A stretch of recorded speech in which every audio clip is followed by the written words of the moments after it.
Arce. We'll start with Justin. What can you tell us about the story with Owen Goss, and what has he shown you guys so far in practice? Cool story with Owen coming from an FCS school, Colgate in the Northeast there. Shout out to our scouting department, did a great job putting together a list of guys that came down late. He was a guy that was still available, and we liked his film. He showed a lot of versatility, a lot of toughness, and I think he's shown that here. He's really brought an older senior leadership in that room. Not that we need a ton of that because we have some good ones, but just another positive example for these young guys. Works really hard.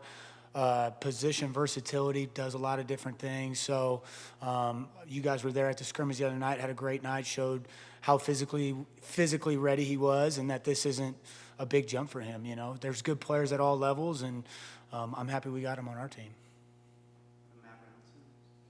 Having an athlete like Genesis, I mean, how much does that give you guys flexibility in how you can run your defense? How much of a difference maker is that when you're putting together defensive game plans? For sure. He's a fun piece. Again, similar to Owen, he does a lot of different things for us, plays multiple positions, has a ton of range in the back end on the roof, you know, and as a post safety, and also is great in his man cover skills. So having a guy like that with position versatility, that puts the time in to learn all this stuff too. It's a fun toy to kind of play with, and, you know, gives us some flexibility to do a lot of different things. Position versatility twice. That seems to be paramount within Coach Aquino's defense. With mixing up so many different looks on the back end, how nice is it to be able to play, you know, a true safety at a slot corner, or, you know, move guys down from the nickel position and play it in different positions? How much does that give you guys really an advantage, especially against Big 12 offenses? It's huge. Our job as coaches, right, is to get the best players and put in positions to make plays. And so you don't want to be handcuffed and have a great player such as Genesis. You know, obviously we have Gunnar Maldonado, who's another great player. So how do you find ways to get him on the field? And you don't want to just get tied into a depth chart at one position. It's about, you know, teaching these guys multiple positions and then putting the time to do that. So for us, we can find the best team to get on the field. You know, it was interesting with Steve Kerr and the USA men's basketball team, and people are criticizing him for Jason Tatum. And it's just, hey, I'm trying to find the best group of guys that kind of come together and put the best product out. And, you know, we're just trying to do the same thing. Wayne Aquino said that trading Stoops is the best kept secret in college football. Why do you think he flies under the radar a little bit? I don't know. I think maybe the former walk-on, you know, in today's recruiting services, he's a guy that, you know, he wasn't a star, you know, not a lot of hype around him. But if you turn the tape on, I mean, he's special. I don't know why he's flown under the radar so much. He's a special talent, works hard. You put on the Oklahoma game, it shows his versatility at the different positions like we just talked about. He played star, he played corner, and he produced. Why he isn't garnering more attention, I don't know. But I'm okay with it because he's going to go shock a lot of people this upcoming season. Do you think it has anything to do with the position, the star position, and people just kind of not knowing exactly what that is? Maybe. I don't know. I haven't thought about that, to be honest with you. Maybe it's because, you know, nowadays people are so specific for corners and safeties, and the nickels kind of get overlooked, and he was the, you know, star is the nickel position essentially for us. So maybe that might be a part of it. But I'm sure glad we got him on our team. He's a great player for sure.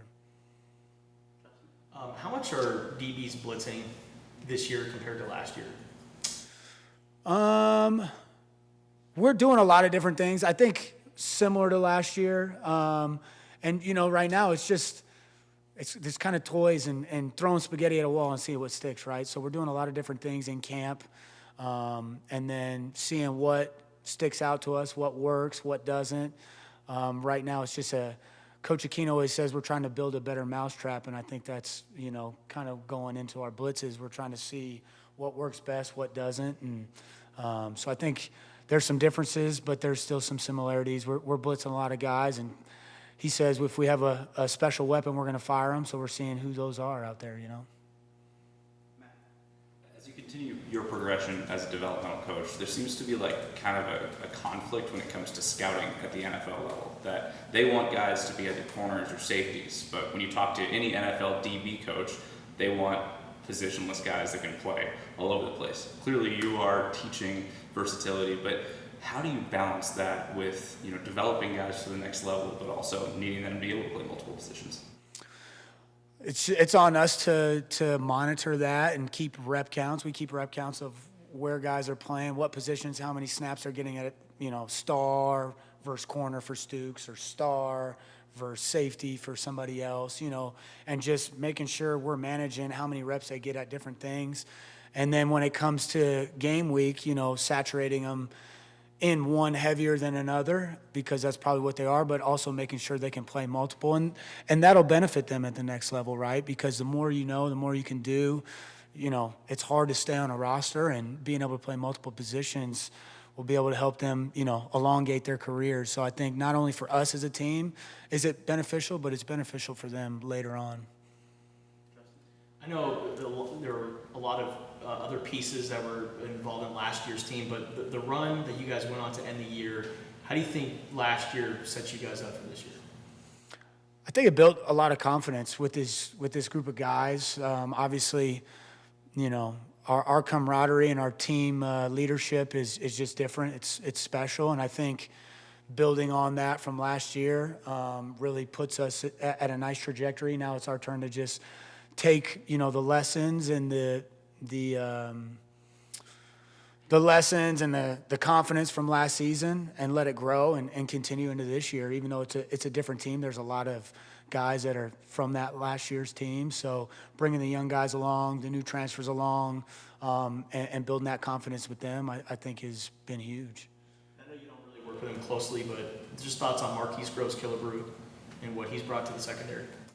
Doing a great job, competing at a high level, as you guys see. I mean, he's a dynamic corner, very athletic, long. So he was a really good pickup for us defensively, to help garner that, or help build that corner room and build some more depth. And, you know, it's all about challenging one another. The best players are going to play, and you constantly want to compete against one another, and he's a great player and pushing the rest of those guys. So. Any more questions? All right, that's our time. Appreciate it, guys. Yeah.